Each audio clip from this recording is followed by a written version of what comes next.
My name is Jay Carmichael. I'm a 92-year-old World War II combat infantry veteran and ex-prisoner of war. I spent approximately 6 months in the German prison camp. I learned one important lesson. I learned to be a survivor. As I learned to be a survivor, I took charge of my own health. So I've been very cognizant of my heart. And as a result, I take a lot of health letters to keep up what's going on medically. One morning, I was going to go to Lifetime Fitness and work out. I realized I was walking a little slow, and they took my blood pressure. It was 120/70. Then he took my pulse, and it was 32. And he says, "I'm calling the ambulance."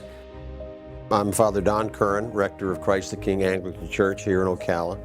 Jay really is somewhat of a legend around here, being a POW, World War II, but also because he's so healthy.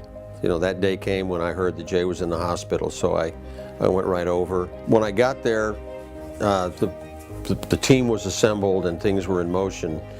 The only discussion or conversation was about what kind of pacemaker Jay was going to have. And Jay is a very knowledgeable guy. So he had done a lot of research about this, and one of the things he was looking for in a pacemaker was that it was MRI compatible. Because down the line, if one was necessary, he didn't want to have to, he didn't want to hear, "You have a pacemaker and you can't have an MRI." So that was really, really important to him. Since he's had that pacemaker in, he hasn't skipped a beat. It's really been a huge benefit to him. It is so important that you take charge of your own health and know what you want to have a good quality of life. I'm willing to live a few more years and have a quality of life and not just exist.